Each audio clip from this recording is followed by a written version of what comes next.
Okay, so how many of you have met someone who wants to write a book? I meet a lot of them. Okay, today I'm meeting more. Now, how many of those people do you think finish a novel? Maybe some of you have a project that you've been noodling on for a while. You pick it up, you put it down, you never seem to get much closer to the finish line. Why do so many artists fail before they ever really begin? Now, I wanted to be a writer from the time I was a kid, and on paper, I look like exactly the kind of person who would be a novelist. I went to a fancy Ivy League university, I majored in English, I won a poetry award of all things, but I graduated from that fancy university in 1997, and I didn't publish my first book until 2012, 15 years. Now, what is at the root of that delay? I would love to tell you that I spent those 15 years honing my craft, training for the Ironman, feeding orphans, but the truth is I spent those 15 years working crappy jobs and trying to write a book, but failing. Now, I want to show you that I did actually crack the code and write some bestsellers. But to do that, I had to find out what was at the root of the delay. Lack of talent, lack of drive, could be. But I think that the answer lies in a forgotten skill, the ability to tolerate discomfort. It's a skill that my education skipped over entirely, and it's one that our culture barely recognizes when it comes to the arts. When we look at an Olympic athlete standing on the podium, we would never think, oh, I bet they got there without ever experiencing discomfort. And yet, most of us have grown up absorbing the idea that art should not only look effortless in its final form, but that it should feel effortless in the making too. By erasing discomfort from the process of creativity, our culture, TV, movies, now social media, have fed us a myth. And that lie, that gap between truth and fiction, that keeps artists from making art. It nearly kept me from writing my first novel. And in the age of social media, like most things, it's only getting worse. So, I am going to break down 4 myths about how art gets made and how those myths mess with our dream of being working artists, i.e. people who get paid to make fun stuff. And most importantly, I'm going to show you how discomfort can be your secret weapon. Okay, so first, before we get into the myths, where do they come from? Well, the call is coming from inside the house. They're in the media that we consume. We go to a movie, we see an artist, a composer, a writer, and they get an idea, or they meet a cute girl, and then they get an idea, or they meet a cute girl, and they break up with the cute girl, and then they cry, and then they get the big idea, and then we all know what comes next. The montage, okay? Cue music, and they write furiously, or they paint furiously, and they crumple up pieces of paper, and they throw them in the trash, and they drink glasses of whiskey, and if it's a Disney movie, they sing you a song, and at the end, they step back from the canvas or the typewriter, and there you have it, art. All the work of creating has been erased. Social media comes along, sees this phenomenon, says, hold my beer. A recipe, a home improvement project, a piece of art that took days, weeks, months to create, not to mention all of the years it took to become proficient in being an artist, a chef, a composer. All of that is scrubbed away. Right? It's condensed down to a montage that takes mere seconds to consume. All of the mistakes, all of the experimentation, all of the trial and error that came before perfection, that's all gone. We're skipping the hard parts, the boring parts. We're skipping the discomfort. Now, no one wants to watch somebody revise a novel, okay? Or draft the same sketch again and again. That is not good box office. But when we watch this distorted, abbreviated process repeated again and again, we start to develop a very false idea about how art gets made and how it feels to make it. So what happens when we sit down to try to create? Well, we get hit in the face with the first myth, the myth that all of those montages built. Now, the book on the shelf, the painting on the wall, those are not first drafts. They're not even second, third, or fourth, or fifth drafts, right?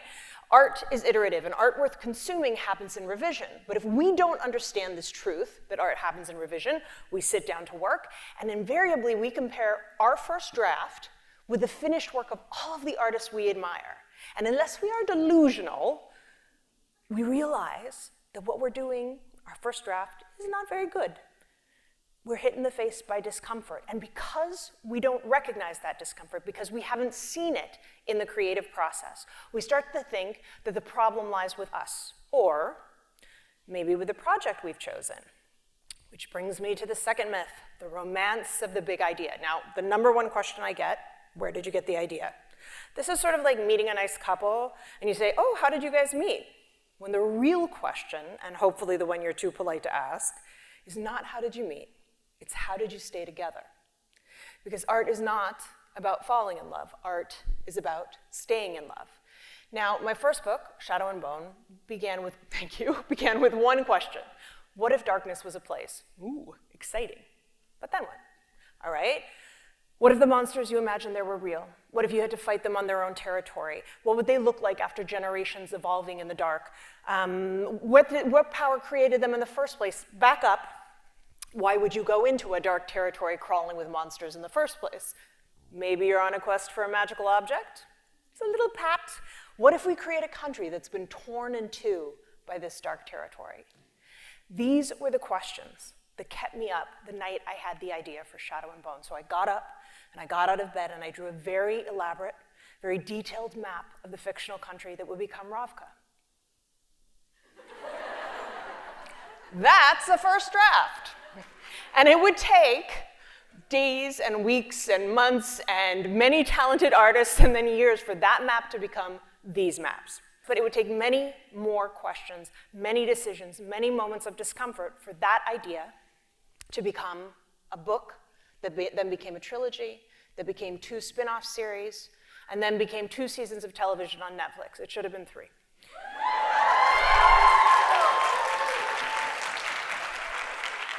We fall in love with an idea, and it is incredible. We want to spend all of our time with it. We want to ask it 1,000 questions. We've never felt this way before. But eventually, the honeymoon ends.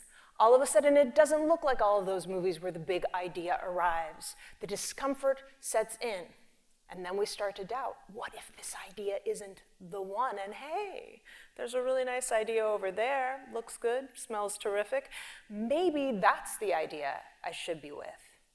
Suddenly, we're not finishing a draft, we're starting a new one. We've turned away from discomfort, and instead of moving forward, we're stuck in place or we're right back at the beginning. So, how do we rewire this idea of discomfort? Well, we have to get rid of the idea that discomfort is a warning sign and move toward the idea that discomfort points the way. Now, this is an important moment for me to distinguish between bad discomfort and good discomfort. I'm from California, so I'm obsessed with cults, and I can tell you that on day 1 of the cult, they don't take you aside and say, you see that guy over there in a bathrobe and Tevas with the beard? You're gonna be his 32nd wife, okay? On day 1 of the cult, self-improvement seminar, the first thing they do is they disable your gut. They tell you the discomfort you're feeling isn't real and that you should ignore it and you're being prevented from a breakthrough. Well, let me be very clear. Your gut is invaluable. It is your built-in warning system, and thankfully we've gotten much better at recognizing those alarm bells and those feelings of bad discomfort. The problem is that in weeding toxic people out of our lives and establishing healthy boundaries and all of those good things, we've started to think of all discomfort as bad discomfort. So what does good discomfort feel like? Well, it would be easy to say it feels like challenge, right? But challenge sees a goal and understands it. There's a mountain, I'm gonna climb it, it's gonna be challenging, hopefully I get to the top. Art requires that we throw ourselves into the unknown. It means climbing that mountain with an uncertain path. It means getting the top and realizing you're at the smallest peak of a much larger mountain range. So let's say that good discomfort feels less like challenge and more like curiosity, because curiosity means we have to tolerate the possibility that we're going to encounter things that don't feel good in pursuit of discovery. It's jumping into the cold mountain lake, bracing, surprising, very different from easing into a nice warm bath.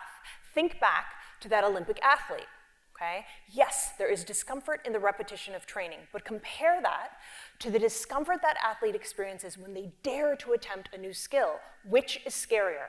which requires embracing the unknown. That daring, that is the good discomfort that creativity requires. And to live without it, it means you're just climbing the same mountain again and again. You're being challenged, you're getting stronger, you're getting faster, but you're never going to see beyond that first peak. You can be comfortable, but can you be creative? So, if we understand that discomfort is necessary to art and probably to being a human being, oh, I forgot a little thing. It's back, this slide. All right, discomfort, it's setting in. A project like this, a project or a book, anything that requires creativity requires hundreds, if not thousands, of moments of discomfort. Because each moment of discomfort is embodied by a question. I have to answer all of these questions to move forward, and I don't know if I'm making the right choice. I don't know if I'm moving up that mountain or if I'm going to have to backtrack. All right, so now that we know this, how do we make discomfort work for us? How do we make it a tool in our arsenal? Now, there's no amount of outlining or craft or preparation that I can teach you that will spare you the discomfort of creativity. That's not possible. But what we can start to do is to stop thinking of discomfort as a red flag, good for avoiding cults, bad for making art, and instead think of discomfort as a compass needle. It's going to point you towards something bigger and more difficult and more worthwhile than you've ever attempted before. Six of Crows was the first book that I sold on proposal. Okay? That means I wrote an outline and I gave it to my publisher, and my publisher kindly handed me a check and said, go write the book. It was amazing. I'd never done this before. The problem was then I had to write the book. I had never written a heist before. I'd never written a prison break. I'd never written from 5 different points of view. I was terrified, and the discomfort had set in. But I really wanted to tell this story, and I really didn't want to give back the check. So I sat with that discomfort. I lived with the unknown as I worked on this book for the better part of a year. I fell back in love. And that book, that difficult, challenging, frustrating book that had me wallowing in self-doubt for the better part of a year, that had me climbing mountain after mountain after mountain in that mountain range, that book changed my life. That book led to art and cosplay and the most incredible group of readers. That book stayed on the bestseller list for over a year and popped back on just recently, 10 years after it was published.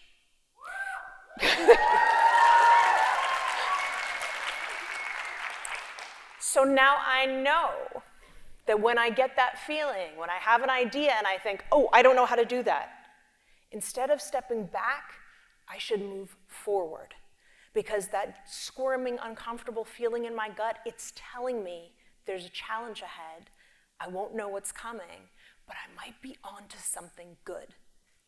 If we want to make art and make it consistently, if we want it to be our job and not just something we dabble in, then we have to cultivate and recognize these moments of discomfort. We have to learn to welcome the bad days. And that is hard, because in the age of likes and follows, we have confused the reward of creating with the reward of being praised for creating. And why wouldn't we? Our culture has never celebrated aspiring. Our culture celebrates markers of success. You meet an actor at a party, oh, would I have seen you in anything? When we could ask, what's your dream role? Who would you love to work with? We meet a writer, oh, have you ever been published? When we could ask, what are the stories that inspire you? What is the story you most want to tell? So we have to stop doing that. We have to rewire the way we talk about art, the way we think about artists. We do it for others, and then we do it for ourselves. The job of the artist is not to skip to the good part. The job of the artist is to make art when no one gives a damn, when no one likes or follows, when we are not being comforted by compliments and praise.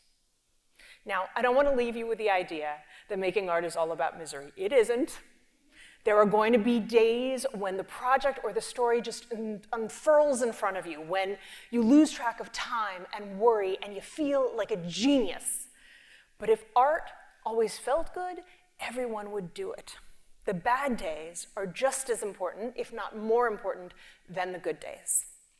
Because those days and how we choose to treat them, whether we deny them or embrace them, those are the difference between the amateur and the professional.